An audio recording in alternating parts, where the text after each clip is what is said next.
So we've got the Season 4 patch notes right here. We're slightly behind everyone else on this one, so we do apologize for that. We're going to fly through this really quickly because I do want to give my thoughts on what's actually going to happen with the Season 4 update. Some really good changes in here. Obviously a new hero, which we did release the trailer reaction earlier today, by the way. And we also will have early access as well to play the new hero and the new update tomorrow evening. So let's start off with the Vanguard changes. We've got Captain America up first, and essentially he's getting a removal of his team up anchor bonus, and that is basically reducing his damage by 5%. Not a massive change. I don't think it's going to change him at all, really, to be honest. But it's just something worth mentioning because it is in the patch notes. Doctor Strange is up next in the Vanguard changes right here. So he's actually getting faster casting, essentially. Don't know what that means, but reduce the Maelstrom of Madness cooldown from 8 seconds to 6 seconds. I think this is actually really massive. If people actually do play a lot of Doctor Strange, which I do personally, you'll know that the Maelstrom is actually a very important piece of his kit and how much damage you can output. And this reduction is a really massive one, in my opinion. So again, I think Strange is going to be really good for that. But he does get a health reduction, which I don't think he needed, to be honest. I think he's in a good spot with his overall survivability. But they reduced it by 25 HP. I don't know how I feel about that one, to be honest. I know his shield keeps him alive a lot longer than he probably should do. Again, probably not a massive change, but tanks are supposed to be tanky, in my opinion, and making them closer and closer to like 400 HP just makes them very similar to a DPS, in my opinion. So that's just my thoughts on it. Then we've got Emma Frost, and I thought they were going to nerf her a lot harder than they did here, but I think the changes they made still make her extremely viable. So essentially, the Diamond Form cooldown is now 18 seconds instead of 15 seconds, which I think is kind of on the longer side. A 20-second cooldown for an ability is pretty long when you're in the middle of a game, but it is pretty powerful, right? So I kind of see what they've done here. Then they've reduced the telepathic pulse energy gained by hitting shields. This one I actually think is a decent change for her. It does nerf her slightly, but not a crazy amount. So it's not affecting any of the damage that you do to enemy players, which is obviously something I think is super important. And it's not like you can't break the shields as quick. It just means you don't get the energy to build up your charge meter as much, which I think is a really good change for Emma Frost. Next, we've got Peni Parker and her ultimate ability. So essentially her ultimate's getting reworked to some extent. So first of all, reduce the spider drone release interval from 0.7 seconds to 0.5 seconds. So it's going to be a bit smoother, and I believe she's going to be doing more damage with this. It kind of doesn't really be quite clear on what's actually happening with this part of it, if I'm being honest. Then the spider drone has a new effect where it slows hit enemies down. I think this is going to be really useful, especially since it stacks up to 40% slowdown. I think that's absolutely crazy. And then it also resets the timer as well back to 2 seconds. Overall, a pretty solid change to our ultimate. Going to make it a bit more of a CC kind of control ultimate as well, along with the damage that it deals at the same time, which I think is actually a really good change for Peni overall. Is it going to make her extremely powerful in the game? I don't think so. Is it going to make her ultimate extremely powerful as well? I don't really think so. I think it's just going to make it a little bit better than it currently is, because it is a pretty weak ultimate at the moment. Then we've got Thor up next, which Thor, in my opinion, is getting good changes recently, right? He's got the team up, he's got a lot of cool stuff going for him, and he also got a lot of buffs in the previous update as well. So now they increase the movement speed during his ultimate ability. Still no ability to cancel his ultimate, by the way, which is probably what most people are asking for. But regardless, they speeded it up to 700. I don't really know exactly what that means. There's not really like an actual movement stat in this game, but regardless, they speeded up his movement during the ultimate so you don't get hit as easy, I guess. And then after the ultimate lands, it stuns the enemies in the surrounding area for 1 second. So also another kind of CC ability tied in with the damage that it does. So it's not like boosting the damage or anything. They're just basically adding a stun effect. Next up, we've got the Dualist changes, and for Black Panther, this dude just keeps getting nerfed, man. Is a weird one. I don't like seeing Black Panther get nerfed because I actually like playing the hero. I don't play him a lot, but he is a fun hero to play. And the changes they're making to him are just kind of weird ones that I don't really like, if I'm being honest. And I think a lot of people would fit in the same category as me, if I'm going to be honest with you. So we got a reduction to his health gained when using the vibranium marked enemies and hitting them with Spirit Rend. So essentially you gained overshield doing that, but now you only gain 25 instead of 30. Not a massive change, but in my opinion, along with the fact that Spirit Rend takes a lot longer in terms of cooldown now as well. I mean, Spirit Rend's getting hit hard, man, and it's obviously the main part of his kit to allow you to keep comboing. Just a weird change in my opinion, right?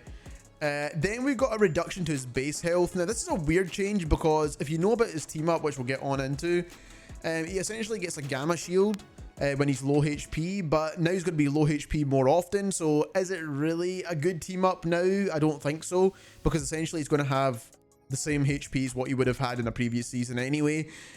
So that is the way I see Black Panther changes, man. I just don't think he really needed any of this stuff, in my personal opinion. Blade's up next, getting a bit of a buff here to his ancestral sword. I don't know if this is the rage meter sword or just the base sword. I don't really know, if I'm being perfectly honest with you, but I think it carries over anyway. The damage values are the same from 22 to 24. Good change regardless. Slight damage buff. Blade could use it, to be honest. He got a buff in the previous update as well, I believe. So overall, slight buffs to Blade.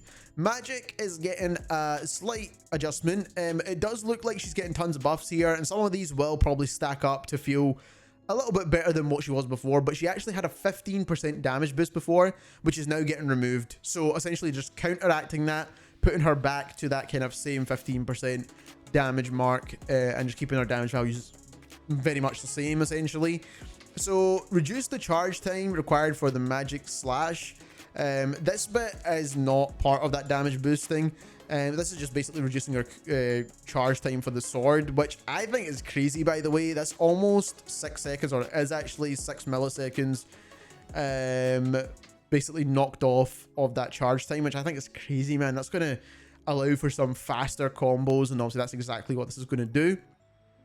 New effect, projectile now enemies, and now pierces enemies, so it's going to go through multiple enemies when you use the magic slash, and it reduces the stepping disc cooldown by 1 second, basically allowing for more combo potential, right? It's going to allow you to get your cooldowns back for stepping discs to use them again, and that is crazy in my opinion. Like, that's nuts. Then we've got the increased soul sword damage by 10 damage. I think this will make up for that same 15% damage reduction that we got, removal essentially. So now it's back to start, and then we've got Eldritch Whirl. We've got 5 damage buff on that. Demon's Rage, we've got a 2 damage buff on that. Melee normal attack damage from 30 to 40, and then during Darkchild, increase Eldritch World hit damage from 35 to 45, and Umbral incursion damage from 135 to 140. Again, this is all to make up for the fact that that 15% of damage boosting is gone, so this will probably make up for those similar numbers anyway. Next up, we've got Moon Knight, and a slight change, but a good one nonetheless. We've got 2 Moon Blades now, so essentially you've got 2 charges of Moon Blade, and each taking 6 seconds to recharge. This is a good change for him. I don't think it's going to make him broken. I don't think it's going to make him meta either. I don't think it's going to really do too much for him, but it's overall just going to make his damage output a little bit better, and that's all we can really ask for, right? Because I don't really see them reworking this hero in any other way, and if they gave him more unks, I think that'd just be completely broken. So this is a good change, but not quite strong enough. Good change for Moon Knight, but that's all I could say about it. Psylocke's getting a nerf. A bit unfortunate, because in my opinion, Psylocke didn't really need a change. She was pretty strong, but as a hero that I like the way the kind of loop of the gameplay works with this hero, I hope they don't really change it too much. So they decreased the retrieve damage of the wing shurikens per hit from 12 to 8.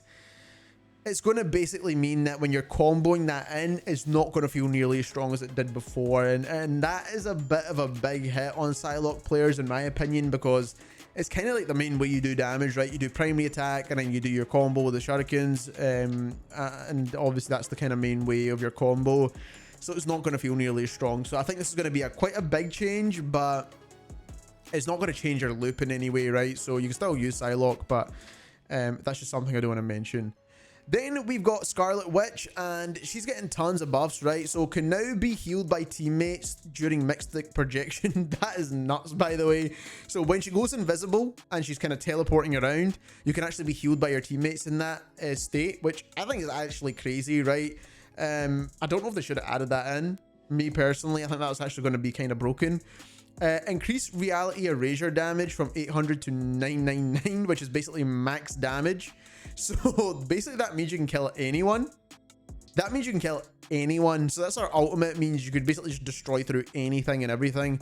I wonder if that breaks through shields as well and then also kills who's behind the shield.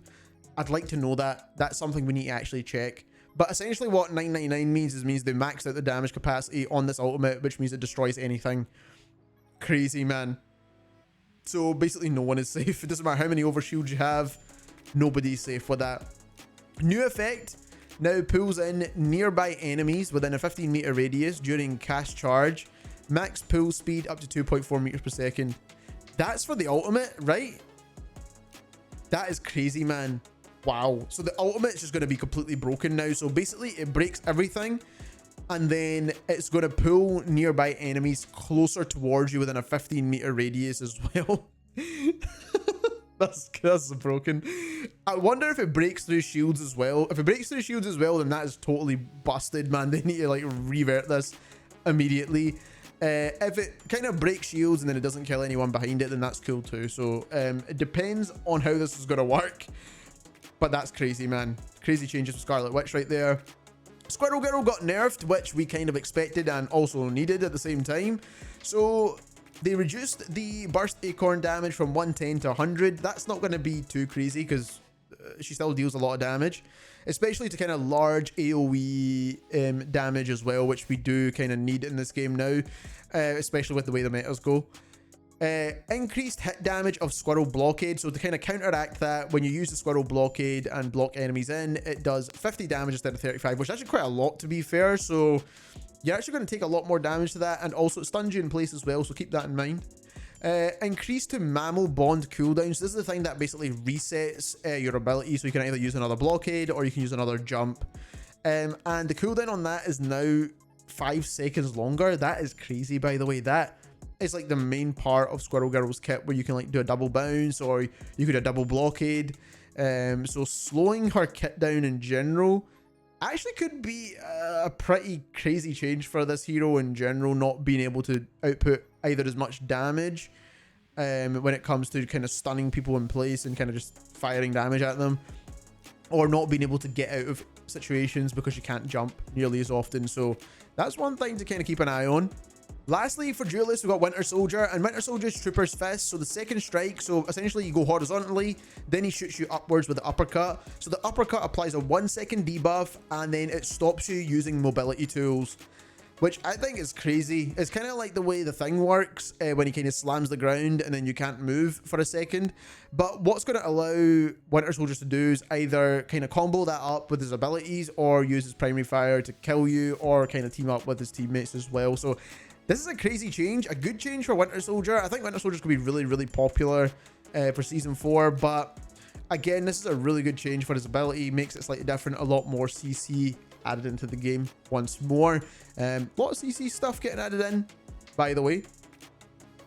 Next up, we've got the Strategist changes. We've got a couple of good ones in here, and then a couple of just ones that we should have already expected by now, let's be honest. But let's talk about Invisible Woman up first. When it comes to her Guardian Shield, which is the shield wall, if enemies pass through it, it's an extra 5% on the slowdown, which it's a good change nonetheless. The buff's a buff. Nothing too crazy there. I don't think this is that significant.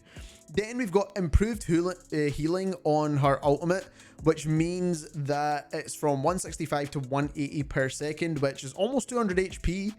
And I think that's pretty strong, man. So that is good for Invisible Woman and making her ultimate feel more like a support ult, which it should be.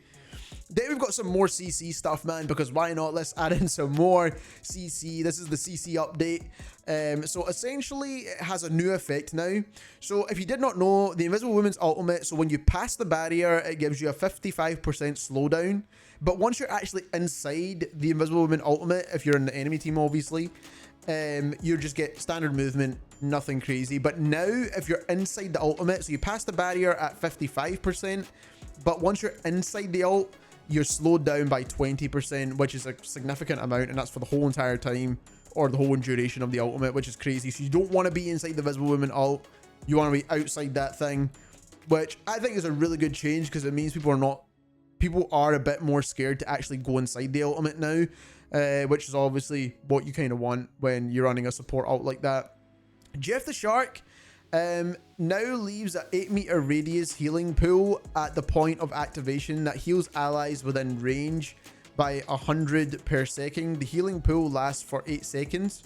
So basically that leaves an 8-meter radius of healing behind where he would have swallowed up the enemies as well, right? So if you're standing inside of that, once he spits you out, if he does spit you out, by the way, then you actually get healed up as well. Right, the healing output is not tons, but it's still a good healing output nonetheless. So a lot more support ultimates getting added into this game. I think this is a decent change, to be honest, because it means there's still some value in his ultimate other than him eating up people for no reason, right? Especially your teammates, because some Jeff the Shark players don't know how to spit out their teammates.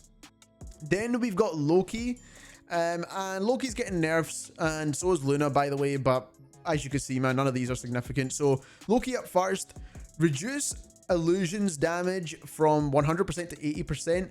I think this is crazy for Loki. I don't think he really needed this nerf, to be honest, because Loki is pretty hard to use in general, and if you don't know how to use him, then this is going to feel like he's just trash, and I don't know. This one's a bit of a tough one, in my opinion. I don't even play Loki, and I think this is quite a bad nerf in the first place. Reduce the God of Mischief shapeshift period from 15 seconds to 12 seconds. If using an active ability like Luna Snow's ultimate, which they gave the perfect example, reduce the shapeshift residual period after the ability ends from 5 seconds to 3 seconds. Essentially what this means is once you finish the actual ultimate that you're trying to copy, so let's say you're copying an Iron Man ult or whatever, you don't sit in Iron Man form for too long, right? That's the whole kind of idea behind this change. And the reason why is because people are using Luna Snow's abilities like her clap and all that stuff to keep people alive a little bit longer, using all of her other abilities as Loki, right? So that's a good change, I think. I think that's a good enough change to not have constant double Luna ults all the time. Then you've got Luna Snow's change, and then obviously this is to do with her ultimate and the fact that basically it's reduced by 2 seconds, which I don't think is a good enough change, to be honest. I think they should have reduced it to 8. 8 would have been a good position, or even like, yeah, I think 8 seconds would have been about right, to be honest. That's the best I can come up with. I knew they would only nerf this slightly because I still want Luna to be really good, and 10 seconds with her ult is still really good in this game. It's still going to be the best ultimate in the game, so not really a good enough change in my opinion. So we'll still see double Luna ults as Loki as well, so that's just another thing I do want to mention. Then we've got Mantis, and Mantis movement boost from Nature's Favor now decays over 2 seconds after being hit instead of instantly disappearing. So she gets a bit more of a movement boost, which is great. Mantis needs a bit more than that in my opinion in general in terms of buffs, but we'll take what we can get. Then we've got Ultron, and Ultron now has a new part to his ultimate ability where he deals 125% damage to bonus health. So if anyone's got any overshields, you're going to be taking 125% damage. Once you get to your base health is 100% damage of what it was basically before this update, which I think is a good change actually, especially with a lot of new heroes coming in with overshields like Angela as well. I think this is a really, really good change. And if we do get any other heroes that basically grant more overshields to teammates and things like that in the future, this will be a pretty strong ultimate going forward. So I think this is a good forward thinking change than just basically increasing his damage overall. Good change for Ultron right here. Next up, we've got the team up. Some of this is pretty important because we didn't really get to see it inside the detailed videos and things. So first of all, we've got the new team up with Angela and Thor. And this team up actually gives Angela 100% bonus health. So it's not overshields, it's just extra 100 HP, which is crazy in my opinion. Nuts. Then Thor obviously gets the Thunder Strike ability where he throws the spear, dashes onto all that good stuff. So that team up is pretty strong. I don't think it's completely broken, but it's a strong team up nonetheless. Arcane Order now adds in magic, so she gets that ability as we've shown in the previous video where it kind of sucks the enemies together with a chain. Dimensional shortcuts removed now. Gamma Charge now adds in Black Panther, which basically like I said, kind of offset by his nerfs in the first place. So essentially, once he gets down to 100 HP, he gains a Gamma Shield, which is essentially what Hulk has when he activates Gamma Shield. But again, I just don't think that's going to kind of offset the nerf that he got to his HP anyway. Then we've got some balancing to the Arcane Order, which looks like the explosive damage upon hit is reduced from 12 to 6, which makes it less powerful. So that's all the changes. If you enjoyed this video, don't forget to subscribe, and thank you very much for watching.